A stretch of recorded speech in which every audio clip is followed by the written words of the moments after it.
Librarians. Welcome to episode 345 of School Librarians United. I'm your host, Amy Herman. This podcast is dedicated to the issues and challenges school librarians face every day. As a school librarian in my 19th year, I knew I wanted a podcast which addressed the nuts and bolts of running a successful library program. I don't claim to have the answers, but I hope that this is a platform to share resources and exchange ideas. Now is a perfect time to mention that all the ideas and opinions expressed in this podcast by myself, my interview guests, and listeners who reach out to the podcast are our own and do not reflect those of our school districts. When incorporating research, I always make sure to cite my sources. So whether you are a novice or a veteran school librarian, this podcast has something for you.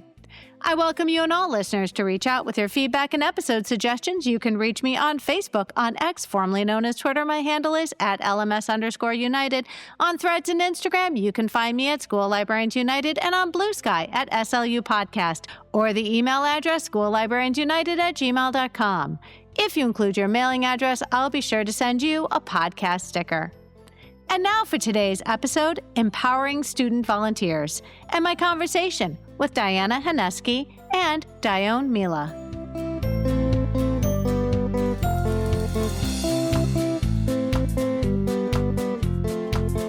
Diana Haneski, welcome back to the podcast. I'm so glad to be back here, Amy. This is awesome. Thank you. Well, listeners may recall meeting you for our very first conversation, Emotional Support Librarian. This conversation is a must-listen because of the vitally important role you served in helping your school, Marjorie Stoneman Douglas High School, heal after a tragedy. You and River, your therapy dog, are so inspiring that I now bring my own therapy dog to work with me. Last week, we did 5 days in a row. It was fantastic. It's the best. You're not going to want to leave Ellie home because it's better with Ellie at school. Yeah, we have PD this week because of Election Day. And my staff's already asked me, they're like, are you bringing your dog to PD? And I was like, I really wasn't planning on bringing my dog to PD. Well, that's what happens. The staff, the students, everyone wants to see River. I was, at the FAME conference for Florida, and I'm going to hear about it when I go to school on Monday. That's when I first met River, was at FAME. And that was really important. I was really appreciative that it was about 5 minutes before I went on stage. And it just helped me just kind of like recenter and sort of clear my head.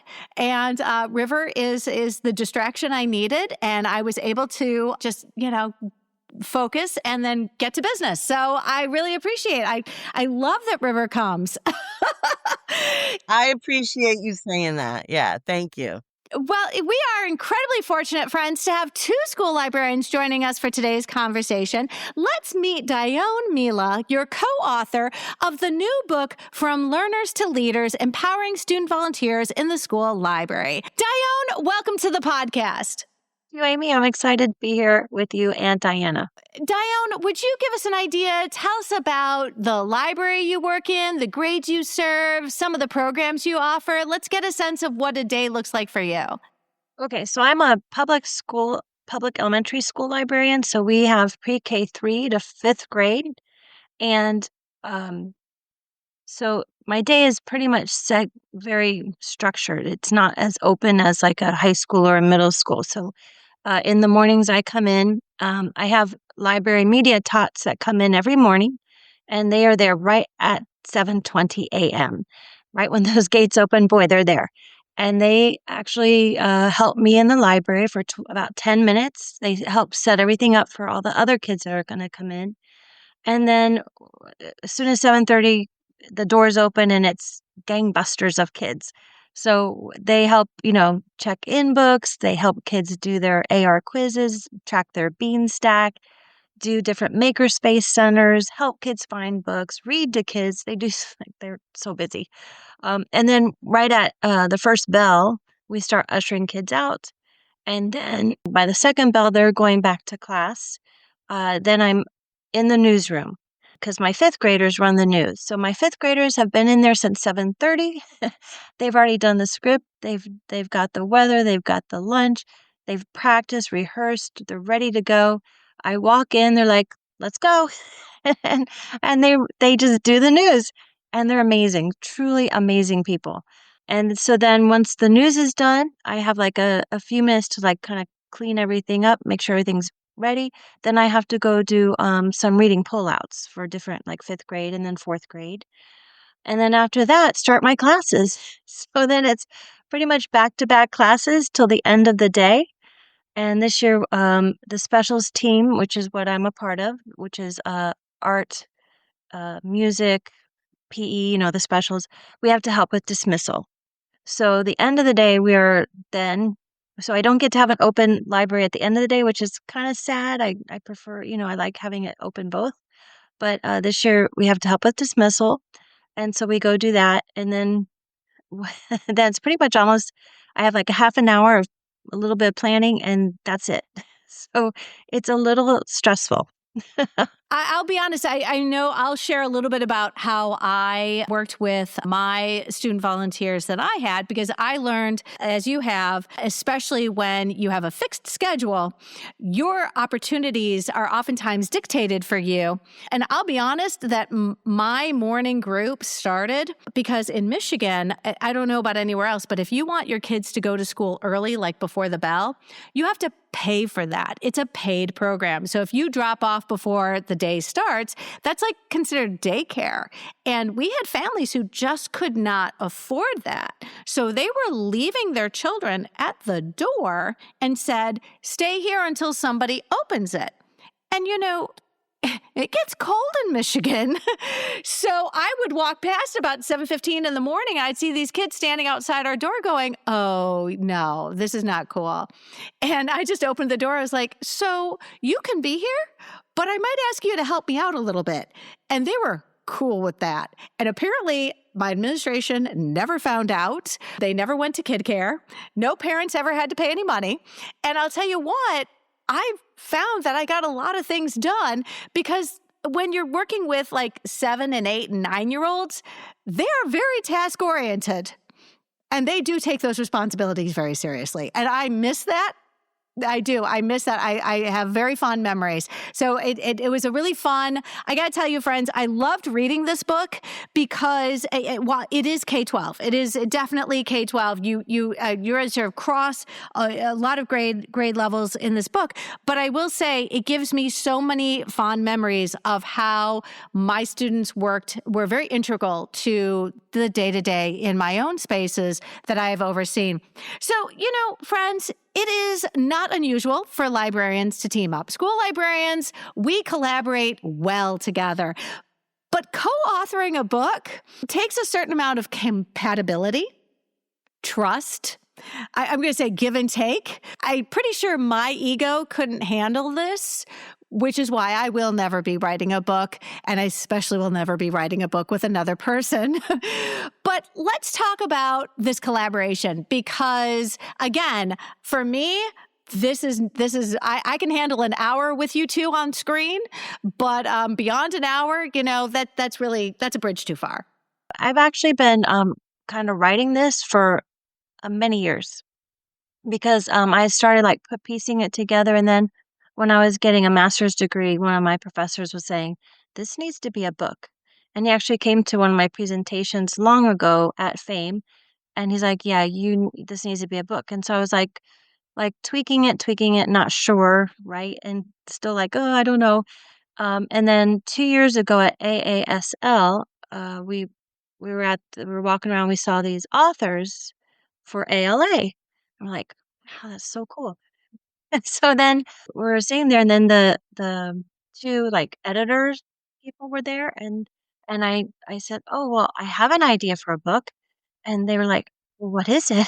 And so when I pitched it to them, they're like, oh yes, they were so excited, and Diana was with me, and they brought to the idea of this could really be cool from all the way from pre-K 3 all the way to high school. This is what we need. And so doing it together, we were able to really bridge the gap, bridge every grade level. And it'd be really cool to see how even university librarians could use it too, because they could use some help. So it would be nice to see how this could really benefit more people.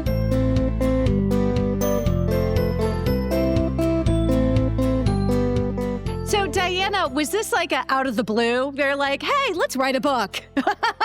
Yes, like everything she just said, I didn't know about any of that, right? All I know, we were at this nice party and we were celebrating two authors who had just written an ALA Editions book.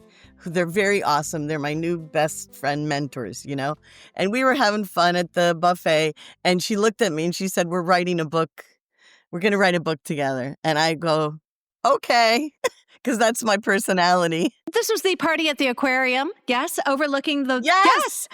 Oh, friend, I was also there, absolutely.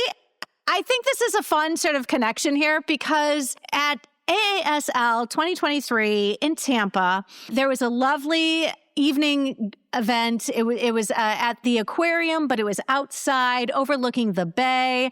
And it was to celebrate two authors and their book, Susan Ballard and Sarah Kelly Johns. And they had written a book and I had actually gone to them and said, hey, congratulations on your book. Will you please record an episode with me? I reached out to ALA Editions and they sent me a copy of their book. We recorded episode 257, Building a Brand. I'll put it in the show notes.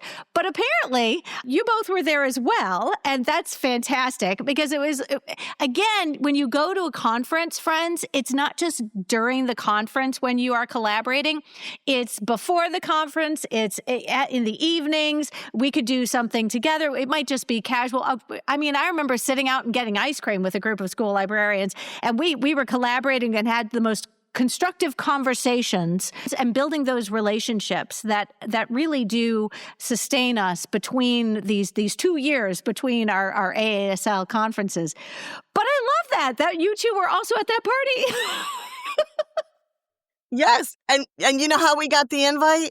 Because, you know, when you go to a conference like AASL, they ask, does anyone want to be a helper at a session? Do you want to, you know, be the person that announces who they are? Do you want to be the person that helps them with whatever they need? So I was like, sure, this is my first AASL. I'm going to be helpful. So I looked at what looked interesting to me and their session looked interesting. So I said, okay, I'll go to that one. Well, they were the coolest, amazing women. They knew so much and we just got a kick out of each other. Like right away, we just connected and they were so appreciative of the little things that I did for them. And at the end of it, they said, you know, we're having a party tonight. We'd love for you to come. And then I thought about Dione because she was there with me. And I said, is this too much to ask? Can I bring someone? And they were like, okay. And I'm like, oh, thank goodness, because that would have been embarrassing. But anyway, we both went and that's how we ended up being there because we got invited at the last minute. So yeah, I think people have to be ready. It's sort of serendipitous to me, the way it all happened and being at the right place at the right time and also being open. Like I was open for doing that. As far as the collaboration, Amy, before you actually do something like this, there's a lot of things you don't know. I had never worked with Dione before. She's in another part of the district and she's elementary, but I always saw her and we always had a good time at the conferences, at the local organizations.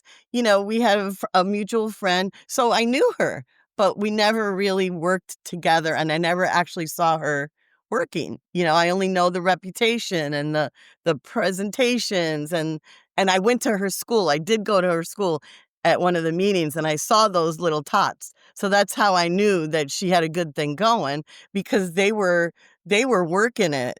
You know, she didn't have to tell them anything. And it was a meeting with everyone going, oh, wow, she gets these kids to do this. So I guess what I want to say about the collaboration for people who are sitting there wanting to do something like this, because really they want our books. You know, if you have something to offer, they want it. You got to just do the work. That's what it ended up being like. It was just like any other writing I've done. Like you got to just sit your butt down and write, which is the best advice all authors have given to me when I ask them about the writing process, you know, and that's what actually does happen. Dione? Well, I do think that if you have an idea, go ahead and go onto the ALA website and they have a form for you to fill out for the books, you should do it because you don't know what it'll lead to. Like when we were at the conference and it was in the main area, and that's when I saw this author speaking. I was like, wow, that's so cool. And then when I saw the editors there, I'm like, and you never know. Like you just don't know. So you should just go for it and see what happens. So, friends, a couple things. First of all, absolutely with the volunteering at conferences, it completely opens up opportunities for you to connect with people you would never otherwise have an opportunity to connect with.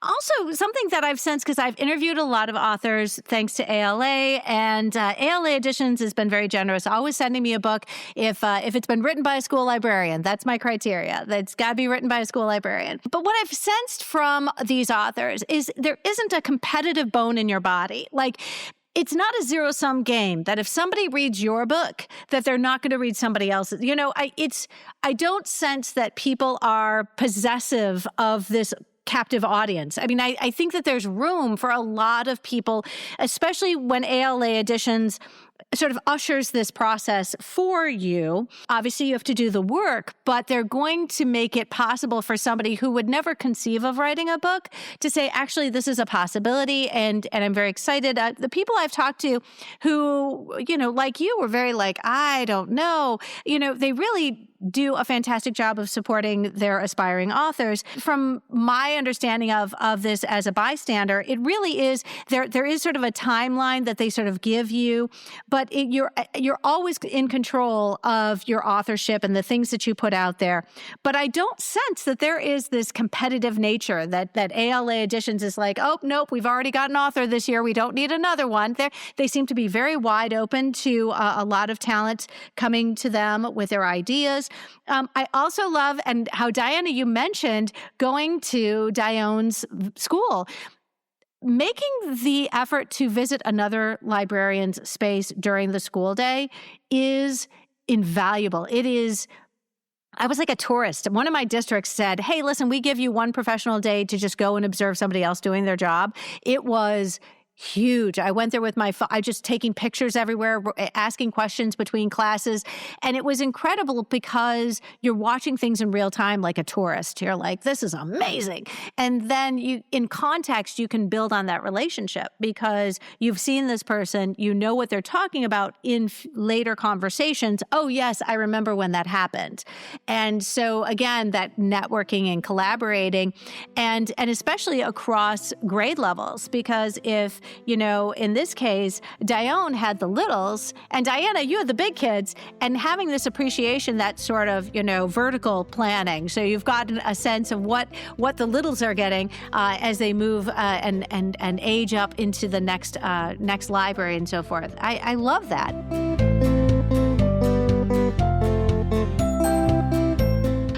So, friends, I appreciate that this team represents years of experience working in school library settings, but it also developmentally, you've got elementary all the way through high school, and I think that that's important when readers take a look at this book, that there's something for everybody, especially for those of us who work across many grade levels.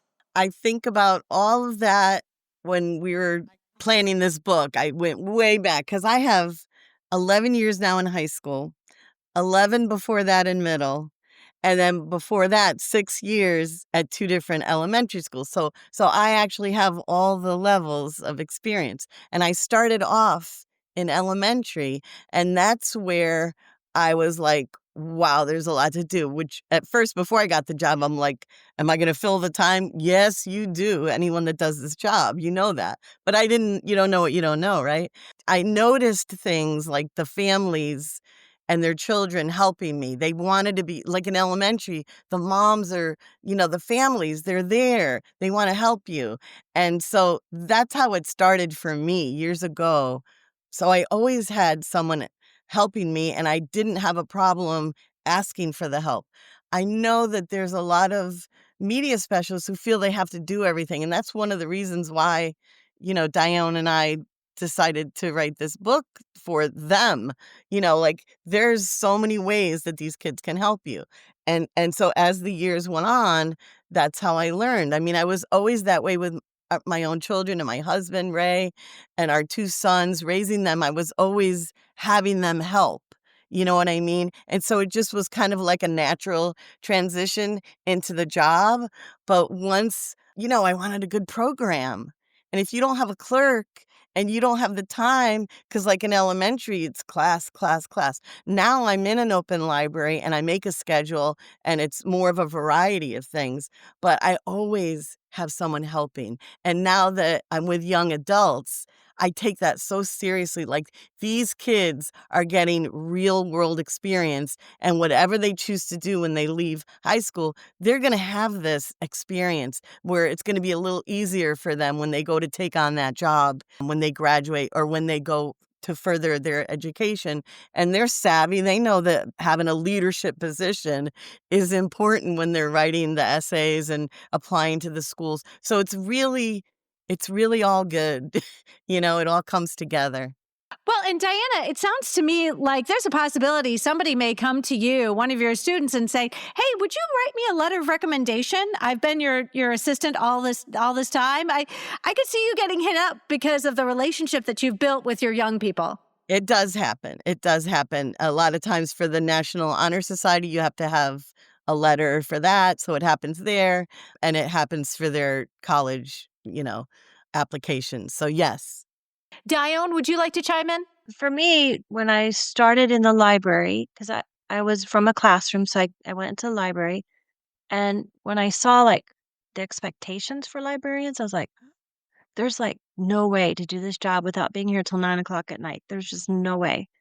So I was like, okay, I need help. So how am I going to do this? So yes, I have parent volunteers, but I found that with the kids, by giving them small jobs and being very strategic in how you have them trained and giving them the opportunity, they became like like their self-confidence and the way they would walk and everything about them changed. And I was like, aha. And then when my daughter graduated the Air Force Academy. So when I went to see them at one of the parent weekends, I noticed that the seniors actually train the freshmen. I was like, huh, like this is eye-opening. And I thought that was really interesting. And then my son also went to the Naval Academy, and he had the same experience. The upperclassmen always are the trainers of the younger people, and the so-called adults are just standing to the side. They're not front and center. And I thought that's what this is. That's what I want to emulate here. So whenever I have the kids, like my fourth grade media tots now, they will train my third graders. They kind of train them, and I just kind of stand aside and kind of tweak whatever I need to tweak. Same thing with my news crew. Every 2 weeks, four new anchors come in, and the old anchors train the newbies. And it's so cool to see them take that, and really run with it. And they're so kind to each other. They're so helpful, and they really like when the kids do something, they clap for each other. And it's amazing to see this. It is interesting because we've all seen students be less kind and go out of their way to, humiliate or be unkind. I don't mean to be negative, but I mean, you've taken a situation where it's so easy for these students to oftentimes dismiss or ignore their fellow students in the school. And yet you've given them a sense of responsibility and this trust that you've imposed on your students now translates into their maturity sort of rising to the surface. We're like, it was always there. We just had to give you an opportunity to shine. I love that bringing student volunteers into the library is oftentimes out of necessity. We all have to look at the needs of our space, the limitations that we have ourselves, oftentimes working solo and with no hope of additional staffing. Like you and I know, we are not going to get an adult in there anytime soon. So we have found a way to utilize the most available resource we have at our disposal, and that is the human resource of very small people. And it works, because if you look at the different tasks that you have, you can break those down into very manageable chunks of responsibility. It's true. It's true, for sure. In my school, of course, there was no clerk, and it was like, so, but the thing is, it's not just that they help us and oh, yay, they're doing all these jobs. It's really developing these little people into the next generation of humans, you know, and I think that's like the most important part here. And making it fun for them. For example, you know how we have to weed and it's like, so I would run the report and I'd be like, "Oh my gosh, I have all this stuff to weed." And and it made a game out of it. And so it's like, let's have a library day with just us and let's play a game. And it became like, who can find these books the fastest? Do you know your library? And it became this huge game. And I had little prizes. Of course, everybody got one because they were all working so hard. But for them, it was just, I found my books first and like, give me another sheet. And then pretty soon, all the weeding was done. And it was like, and they had so much fun. And I always share with them the importance of what they're doing. Like, what you do is so important because without you, this library cannot function. You are important. And I think that really helps build them up and see that they're valued.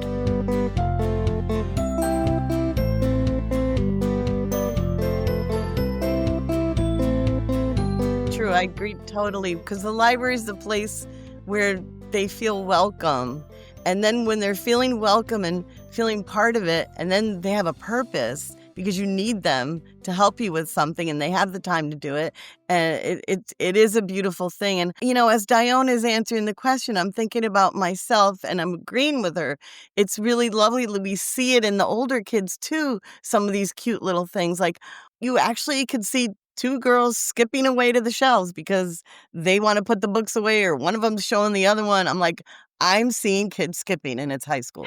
And that to me is a happy thing, And I also remember what it was like for me when I was young, and I was kind of shy, if you could believe it.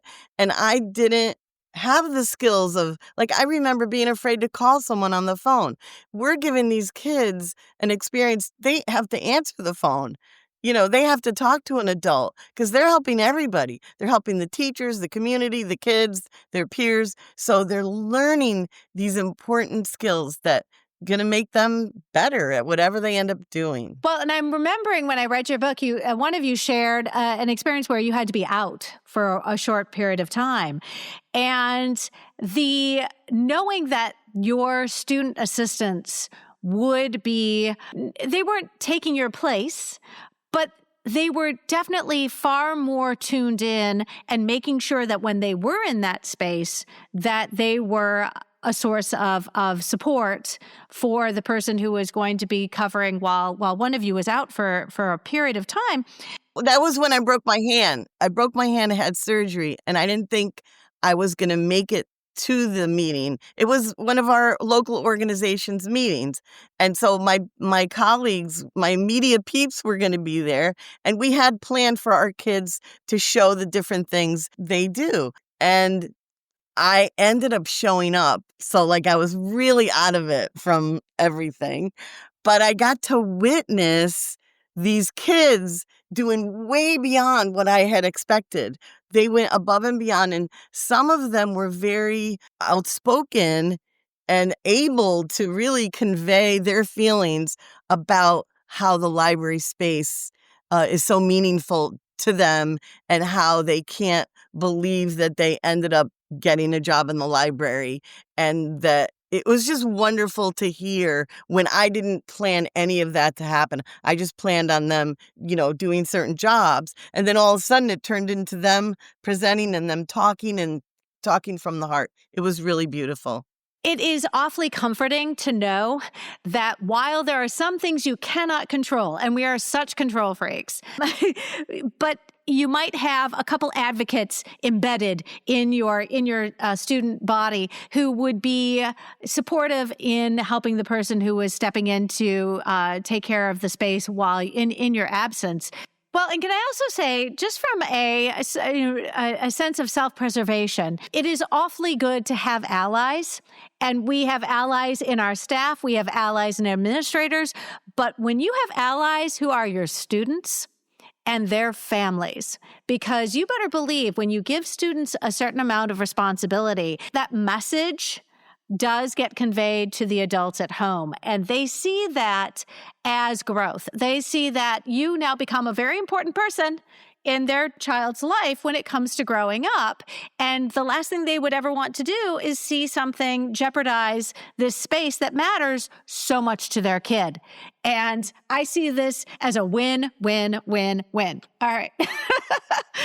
Your book does an excellent job of... It is. Yes, it is. It is. I'm telling you, this makes a great deal of political sense, too. If you're looking at a situation where you are wondering how the winds of the political winds are blowing, you want as many allies out there as possible. Your book does an excellent job of outlining the ways which we can include students as staff. I love it. I mean, you've got some just like, and here are all the ways in which I've got students. And I was like, wow, I'd never even thought about this. Friends, I read this book at 30,000 feet.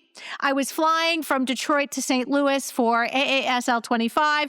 I deliberately picked a middle seat. I had my little tabs. I had my colorful pens and my highlighters. And I sat there for the hour and 38 minutes it took to get from, touchdown to take off and to land. And I absolutely devoured this book. But I got to be honest, there was a part that was hard for me because it was like, I like how we librarians always look very critically at the demands of our space and realize that the I alone can fix this model is never going to work for us. The I alone can fix this is a way to really just become really exasperated because we alone can't fix this. Our space is too involved. It is too expansive in the people that we support to think that we can, as one person, do this all ourselves. Yeah, I think teachers, educators, media specialists have evolved, and they have to evolve and change. Because I naturally am not that way where I think it's got to be my way or the highway. That's not my personality, but I know there's many, many teachers, there you are, that feel that way. And I saw that for many, many years. And that was another reason for writing the book, because you cannot have an amazing program and do all the things that Dione and I talk about doing if you're just by yourself trying to do it all. You will have no well-being, or, you won't be taking care of yourself. You'll be working too many hours. So yeah, I really, truly believe that educators need to embrace that it does take a village, and it's so much more fun when you do it together anyway, and you get so many good ideas. Like I was working on an assignment because the kids that are helping me in the library, a majority of them are on my roster. They're actually in my class. So I give assignments and grades. And so when I'm working on, I'm always trying to show them something that's going to be interesting for themselves, to help others make their assignments better, and just to try cool things. So like one example was the recent, we're pushing the Sora. The digital content of Sora is amazing.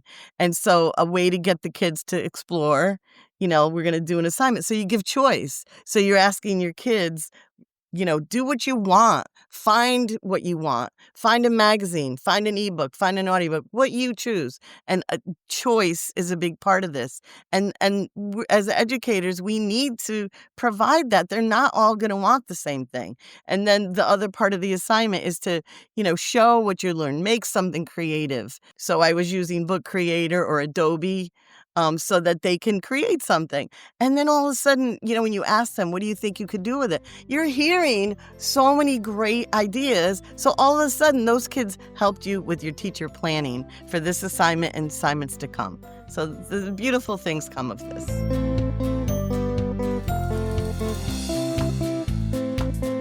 This is amazing because So when I got in my library, it was that big chunky furniture. You remember that big old wooden furniture? So uncomfortable, really sharp corners. And you're like, this is not going to work. So I was talking with some students and we were like, how are we going to fix this? So we found like the skinnier tables and stuff, and we thought back then the big thing was like chalkboard, like everything chalkboard. Ooh, we can make this table chalkboard table. Yes. And then we were like sharing ideas. Well, what if we made it a whiteboard table? Yes. And so we got rid, my poor custodian, we got rid of all that awful furniture, brought in like the skinny, just regular tables and, painted them and stuff. And then my principal got so excited. She's like, well, you can't have these big clunky chairs. So I said, well, at Fame, I found Virgo, and then all of a sudden I've got rocking chairs. And that's so fun too, because people think, oh, you can't have that with little kids. And I'm like, but isn't it better to teach them how and give them the opportunity to try it? Um, are they gonna fall back? Of course, you're always gonna have someone who, like, rocks too hard, but, you've shown them ahead of time, and now they've learned about gravity. So there. You know? So, I truly believe that kids are amazing, and if you give them that opportunity and really that ownership, they they have so many good ideas. And then that's infectious because then now your administrator's like, "Oh my gosh, that's so cool. Let's do this." Parents, call me and I get texts all the time. The other day, a little girl was, I guess, scared about being on the news. And so her position was for, I think, uh, script. But every day I always take pictures and I always post it on my link for those parents. And the mom's like, I didn't get to see her on the news. Oh my gosh. Oh my gosh. I'm like, she was amazing. She was so good. And when the girl came home, I guess she was like really bubbling over with excitement because her mom texted me back, I can't thank you enough. I have never seen her this happy. And I'm like, yay, because she was so valuable, and she really did a great job on the script. And then the next day she got to do camera and weather and be on the news for that. So because they rotate, it's really cute.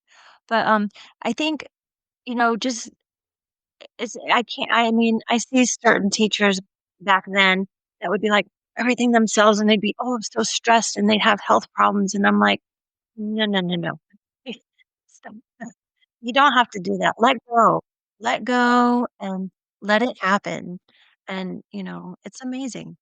We're in a position to give our students an ability to take small risks, very small, gradual risks, and these little opportunities to succeed. And when they succeed at something that they initially thought was a little difficult, all of a sudden, when they experience that sense of like, oh, I can do this, building that sort of slowly and incrementally over a period of time with somebody they trust in a space that they trust and they feel confident, that confidence starts to spill out into other areas of their life. And it's absolutely invaluable. Librarians, and I love this part of your book so much, about identifying the time wasters in our lives, in our work lives, our time wasters, and the opportunities for student leadership. And this is why page 20 is my favorite so far. Page 20 is huge because we have to look around our space and realize that everywhere we look, there are opportunities for students to be useful. And it was funny because regardless of the age that you support, I was looking at the list that you put together and was like, oh, I was like, you're right. I absolutely don't need to do this myself. I could farm this out to my student volunteers. This would not be hard. But again, we have to get over sometimes that mental hurdle of our possessive attitude towards the things that happen in our space. That is so true. But the funny thing is you have to start small. Like everything I do now, I would never have done years and years ago. I started small. I like, okay, let's see how this can work. And the big thing too is don't just expect them to know what you want them to do. You really need to do that gradual release and show them how they may have a better idea they absolutely could have a better idea how to do it. And you're like, wow, I never thought of that. And give them that opportunity to speak up, and slowly release it to them. And then as they're doing it themselves, be like, oh my gosh, you guys are so good. How did you, like, you're amazing. And give them that praise and genuine, like, just, you're just so amazed with them. That's a big thing. Too many people think, well, they should know how to do this. I got to do it myself. And it's like, no, you don't need to do it yourself. Just first think about when you were little, right? You didn't know how to do everything. Somebody had to teach you. Someone had to show you the way. And that's what we're doing here. We're giving the kids opportunities, and we're showing them the way to do it so that they can feel confident and be proud of themselves. I think that's huge. And just start small, and then slowly bring in more and more ideas and more things that you can give them to do. And pretty soon it's just like, wow, they do so much. The ideal configuration and the number of students working in our libraries is going to vary based on our administration. It's going to vary on our schedules. And really, like Dione said, oftentimes you build up to what you are going to have, but you certainly don't start off with that number when you begin. Right. And every day is really different. And that page 20 that you referred to can be even longer. It could be pages. It depends on your library. Just keep adding to it. There's going to be something. But like for me, in the morning before school, I'm open. Before the first period of the day, I'm open for kids. And that's where I have student volunteers helping me. And some days it could be like 10 kids. I'm like, that's too many kids. And then they end up finding something to do. But on the days when it's 1 or 2 kids, it's still okay. Like whatever, because I don't give them pressure for that, because they have things that come up. And I understand that they didn't finish their homework. So I'm not real strict on all of that. As long as they show up, if somebody's there. And you know what? If somebody isn't there and I need someone, I'll look for a kid and I'll say, hey, can you help me out? And they usually say yes if they can. Yeah, that's how it works for me.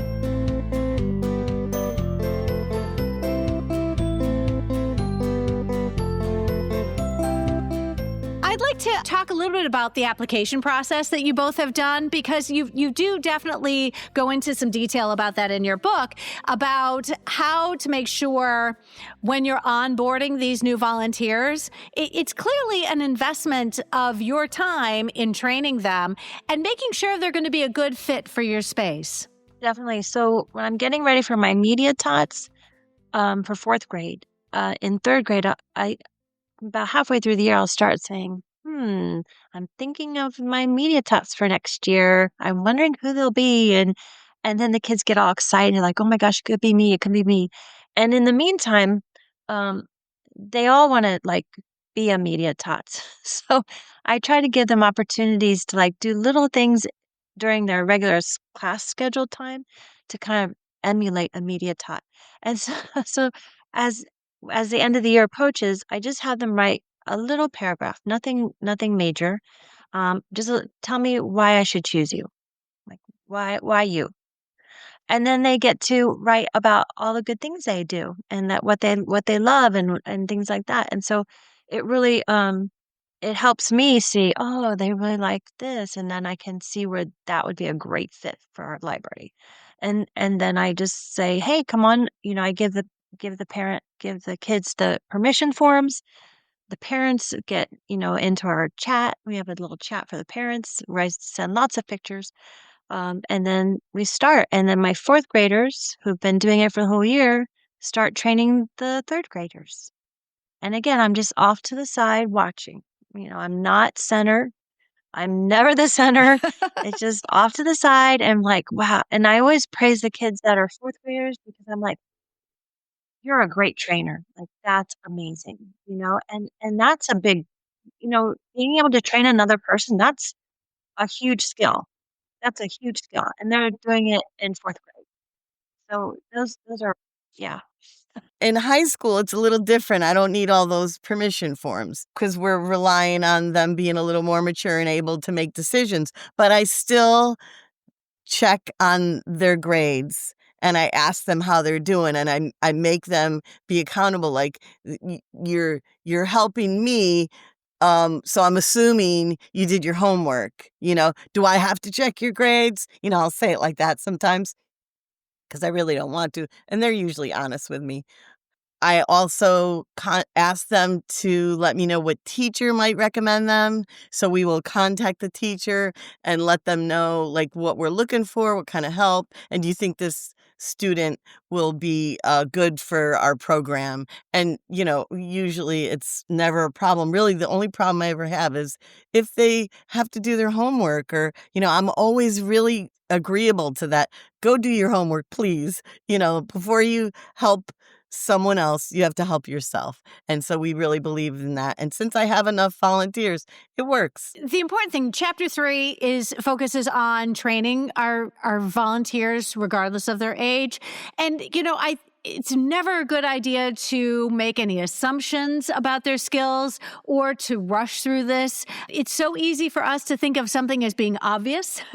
And yet there are some things which can become very problematic if you don't break it down step by step by step. And I know this not only from having worked with student volunteers, but I also know this working from parent volunteers, that if you don't break it down step by step by step, something we assume can oftentimes create a real big problem, especially for checking books in and shelving. Yes, Amy, you're right. It's actually might be the hardest part of all of this, because some people are, some educators are hesitant to criticize, and some educators criticize too harshly, so you really have to find that place where you're going to be kind and help them. But if they're doing something wrong, you have to stop it.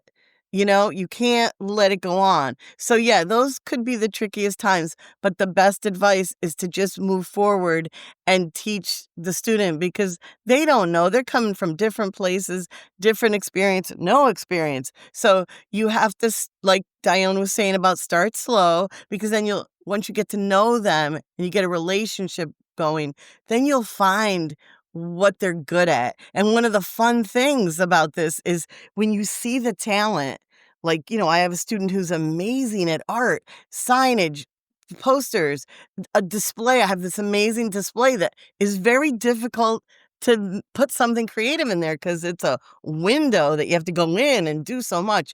Well, this one student who's only a sophomore, thankfully, I have him for a few more years. He did this amazing job. And I said, you are our artistic director. You are the artistic director here at MSD in our Library Media Center, And he loves that, to the point where when I was introducing him to a new administrator, he said, "Hi, I'm the artistic director here." So you find stuff like that happens. They write, they can help with reviews, and you give them that position, and it builds their self-esteem. So there are awkward times where you have to just stop someone from doing something, when they were getting laptops ready for testing and it was all wrong. I just said, "Oh, thank you so much for helping." I closed the laptop. I said, "Come with me," and you just take them to another situation because you have to. You're in charge. But that only happens once in a while. It's usually really fun. For the littles, it's a little different. Um, my immediate tots, when they do it, they rotate. So every week they have a different job, and that way they get the full experience of exactly what a librarian does, and they learn different customer service skills along the way. So when they're checking in books, they have to be able to make eye contact with the student returning the book, give a smile. And we practice all of that. In our training, we practice. And you would think, well, you don't have to practice that. Oh, yes, you do. Because there's some kids that is not second nature to them. They're just like, what do you mean? Just give me the book. Like, no, no, no, no. You need to greet them, say, "I'm so glad you're here. Thank you for returning it. Don't forget your shelf marker. Go get a new book. We're so happy," like constantly practice, practice, practice. And then when you see them doing it naturally, you've broken through. You've done something good for those kids. And I can tell you, shelving books is not easy, but I always tell my kids, I'm like, if the books aren't exactly where they need to be, the library's broken. Because we'll have little ones come in and they want their favorite princess book and it says that it's in, and we go look there and they start crying because it's not there. And so the library is broken. And it's a big deal. It's a big deal to these little people. So, you have to really instill in them the importance of their job, and then, give them that little bit of like, okay, where would I put this? And give them that opportunity to try it.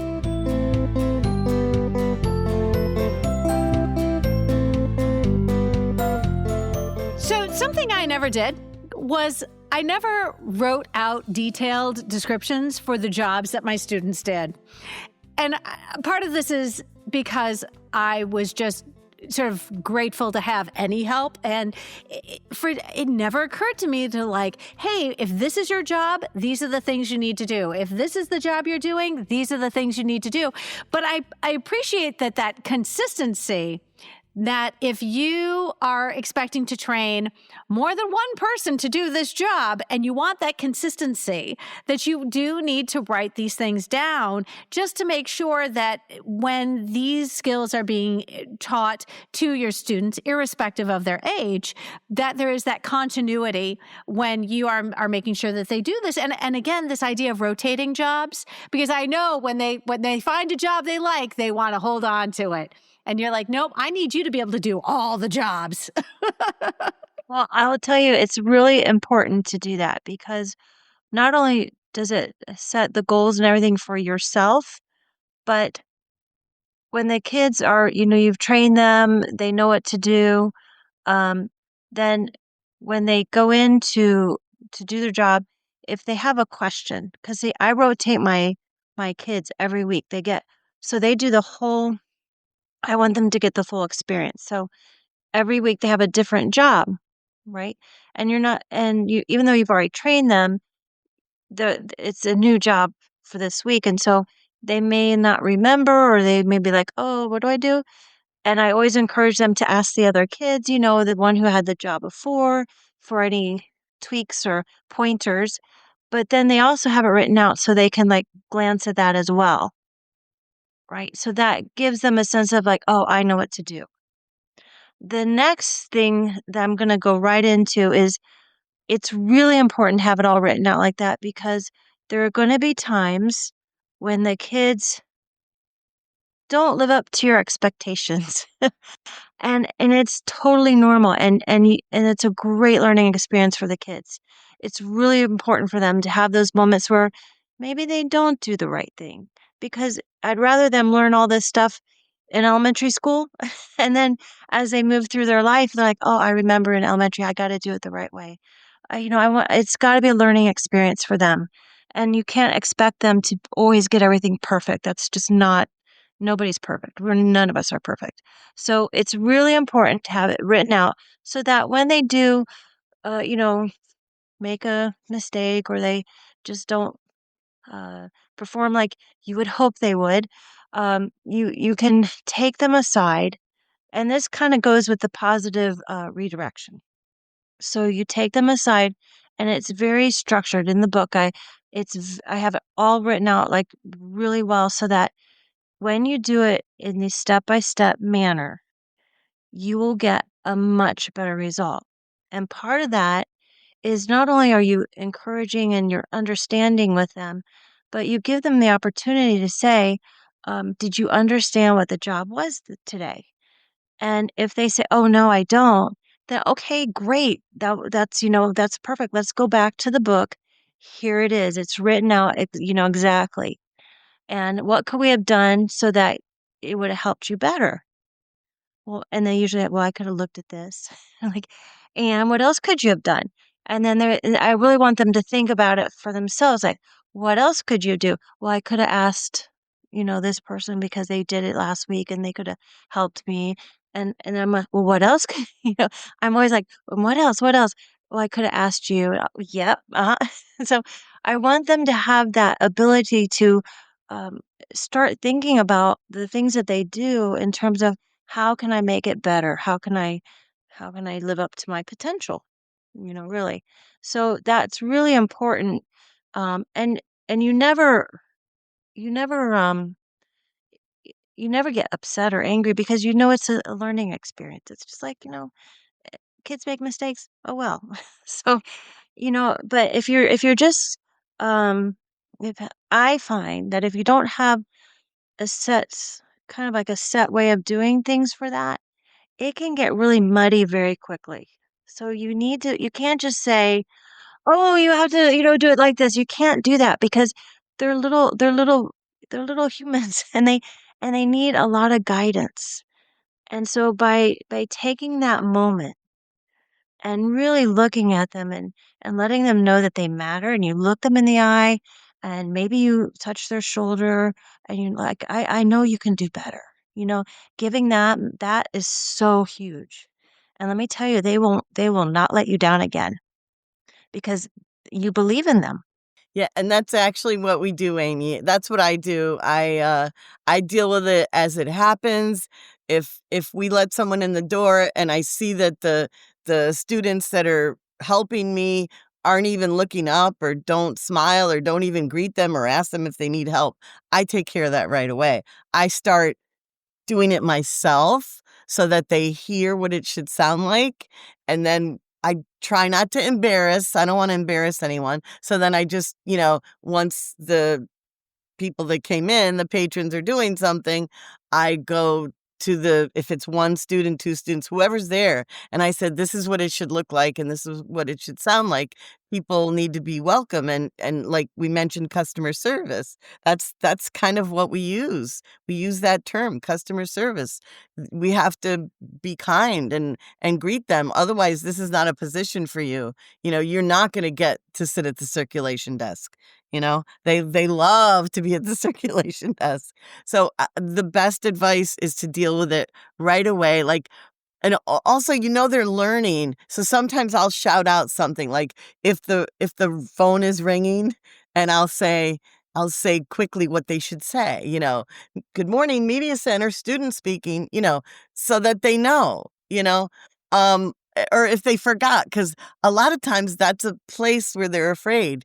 Like I was when I was a kid, with the phone ringing. Oh, what's it going to be? And I try to make them comfortable, and I have the paper and pen there so that they can write something down to convey to us and tell them it could be very important. It could be someone looking for a student or a teacher that's in here. So you just take care of it as it happens.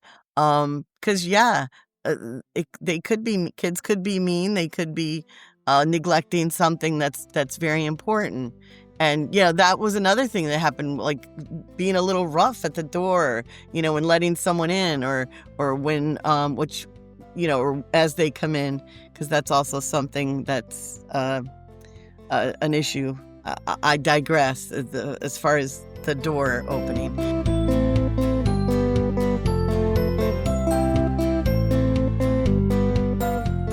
Chapter 5, Positive Redirection, is a fantastic read because it acknowledges the fact that these efforts to incorporate student volunteers into our library's daily routines and procedures doesn't always succeed at first. There is a learning curve that can be a little steep, and I'll be the first to admit it's very easy to fall back on your older, more capable veteran students because they already know how to do everything.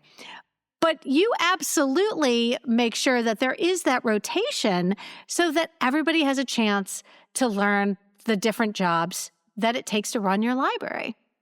Right, like when you're a mama, like we're all moms here. Like it's the kind of stuff you do as a mom, And the kids used to call me Mama Media because I think that's what we have to do. We have to give them those skills and do it in a nice way and encourage them. Well, absolutely. And I think it's really important to have those step-by-step positive redirection. Like I said, uh, it it really helps the kids know that they matter. Okay, and you have to approach this as not just, oh, I need help in my library. That's not it. That's not why this book is written. It's to help us understand that we are raising the next generation of humans, And we really need to focus on how can we help them be better humans than we are, right? And these are going to be little adults that need support and guidance to know, well, how do I do this better? How can I make sure that I don't get distracted with my friends? Because that's always a big one. And they just start talking with their friends, and then they forget that, oh yeah, I'm supposed to be doing this. And so when you give them the tools for them to be successful, then all of a sudden you start watching them turn and do those same tools to their friends. And that's huge. That's really huge. And when you see them doing that, it's just like, aha, that's okay. This is working. So that's why I really encourage everybody to read the chapter 5, Positive Redirection. You may end up using it at home with your kids. You may end up using it with your spouse. But it's really, really a great way to kind of take a step back, not be reactive, but think of it in a way of like, how can I help this person handle a situation better what they would have done on their own. Absolutely. Well, and we're always reflecting on the work that we do as practitioners, as educators, but also we're mentoring these students who want desperately to be integral to the happenings in our library, and they do so oftentimes because we make it look fun. And if you recognize the role that we have in their lives, it is rather daunting and awesome and terrifying and humbling. And I agree that we absolutely have to be very careful in how we manage issues when things don't go exactly as planned. Chapter 6, Cultivating Success, gives us ways to build on our current volunteer program and build on it to really enhance what our program can do for our entire school community. Cultivating success isn't just about bringing in treats for the kids. Of course, that's the fun part. That's definitely fun to make it a like.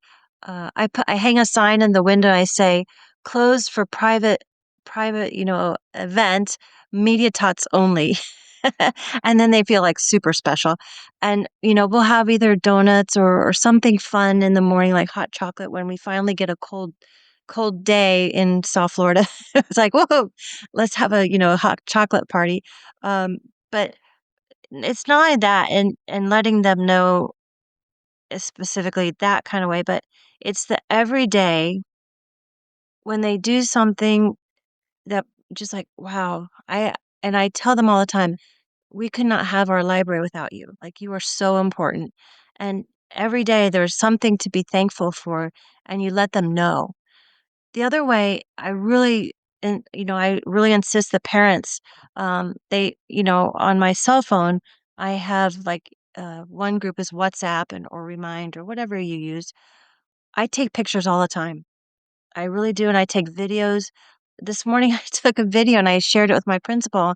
I mean, we must have had like almost 100 kids in the library from 7:30 to 7:45, and they were all doing something different. Like some were on the computers doing like either coding or chess or taking AR quizzes or doing Beanstack. Other kids were playing chess live and they had quite the group around them. That was amazing.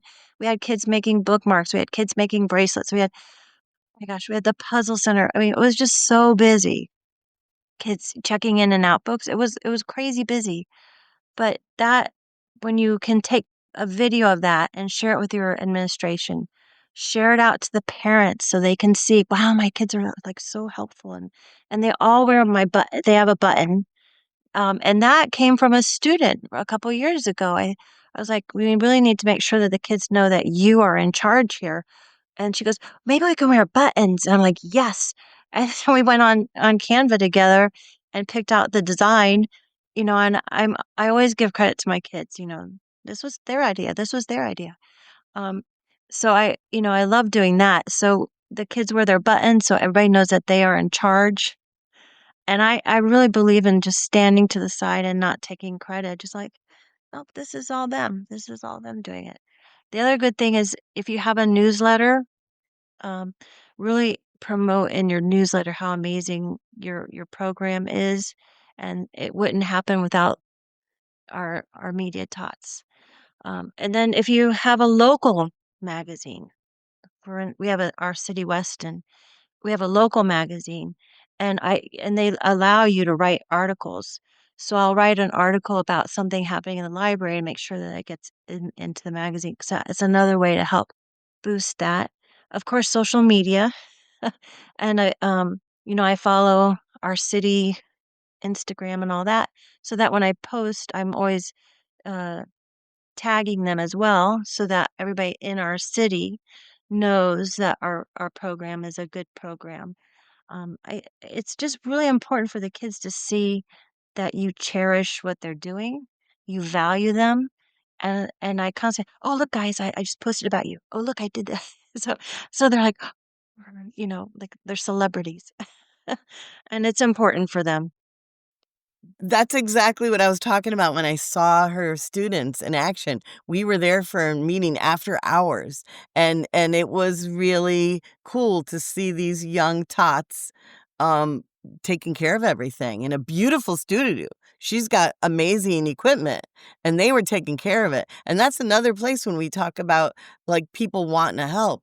They want to be part of that broadcast. If you have a broadcasting capabilities, that's a place where if you're not using that because you don't think you have help, because really when you do that, it's like you have another class before school starts because you're helping the kids with that. But it's so meaningful and so important. So yeah, we cultivate the success all the time because people are seeing what you're doing and they want to be part of it and telling your administrators and telling the community what's happening, and highlighting them, like, just doing the littlest thing to make them feel good. Like, we make badges for them, and they have a lanyard, and they wear it when they're working, and we put them away on a board that says, what that they're the library leaders, and then they each have a star with their name on it with a nice handwriting. It's their area. And it looks nice, and people walk by it, and it's just a little thing that makes them feel good. And they could be part of making that. You know what I mean? Like, we just have to think of it, and then it's done. The kids will do it. So I got to tell you, anytime school librarians share the work that they do in a way that can be reproduced by the rest of us, I am so grateful. But your appendix is amazing. You've got sample forms, templates, and tools like checklists, which are my favorite. I love being able to see examples of the forms that work in your space, because anytime a school librarian generates something, I put so much credit and faith in the fact that it's been well thought out and revised to reflect something that really works best when you've tried it in your own space. And so it's a wonderful resource. But thank you for your appendix, because that to me is gold, because that I feel like I'm not starting from scratch. Yeah, and you'll see something that you didn't even realize you needed. Or like working with Dione on this book, she had a form that I wasn't using, and I was like, I guess maybe I should use that too. So like I got something out of this as we're working on the book. That's how we roll. That's why we go to see other libraries. That's why we do podcasts. That's why we talk to each other, because there's so many great ideas out there, and I'm happy that that's your favorite part, because we were excited about that too. They look a little more generic than maybe we have, but you could dress them up, how you want them, because of, Canva and Adobe. They can make it your own. And that's what we were hoping, because there's also digital pages once you buy the book that you have access to, that you could just easily deal with them. So yeah, I'm glad you like that, because it was fun for us too. Definitely. One of the things when I started out, I didn't really have anything in my library. But I don't want to tell you how long ago it was. But it was a very, very long time ago, more than 2 decades. And when I started, there wasn't any, there was no templates, there was nothing, and I literally did everything by scratch. And I I'm big I'm really big on everybody should share. So when I would present for our Broward County, I would always give them everything, like, here, take this, take this. And when I presented this to our Florida Association, I had made a website and it had nothing but like forms on it. And it really did help. And a lot of people reached out and had even shared how they tweaked the forms to make it better for them. And that's what it's all about. You take what someone has done and you tweak it so that it works for you. And that was one of the things I really wanted to make sure that in this book had enough so that anybody who wanted to get started could feel like, oh, okay, I can do this. And just start small, pick something, one or two things that you're like, I think I could do this. And grab whatever you need from the templates and tweak it to how you want to use it.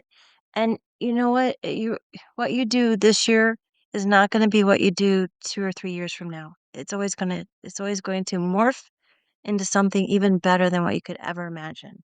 So start small and just start and enjoy the process. I absolutely agree. Dione, my goodness, the dynamic duo. Seriously, I am so grateful. I'm grateful that you took this time to collaborate on something together because it really has created a lot of opportunities for me to look at my own space and the things that I would like to do moving forward. I know there are a lot of listeners tuning in. Friends, we're going to be putting their social media in our show notes as we always do. Dione and Diana, thank you so much for taking time out of your busy day. And I know we're going to cross paths soon. Thank you so much, Amy. Thank you, Amy. It was really great having this conversation. If you found this episode helpful, please share it out with your team, your PLN, and on social media. Be sure to follow on your favorite podcatcher so you'll never miss an episode. And if you really like listening today, consider leaving a review wherever you listen to podcasts. Reviews help others find us. If you are curious to know how often your state or country has been featured on the podcast, simply click on the link which can be found in our show notes, search title, author, state, and country, and do a Command F search. I hope this is the year you consider being a guest on the show. Visit the FAQs in every episode show notes and you'll realize just how easy it is. We all have something to share. Make Season 8 your time to shine. Friends, I'll be taking this next week off as many of us will be celebrating Thanksgiving here in the United States.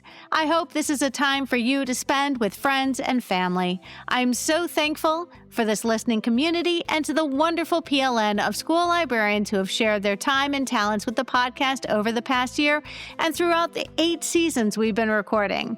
As we head into the busy holiday season, I will do my best to continue to shine a light on the amazing work school librarians do each and every day. I hope you will tune in.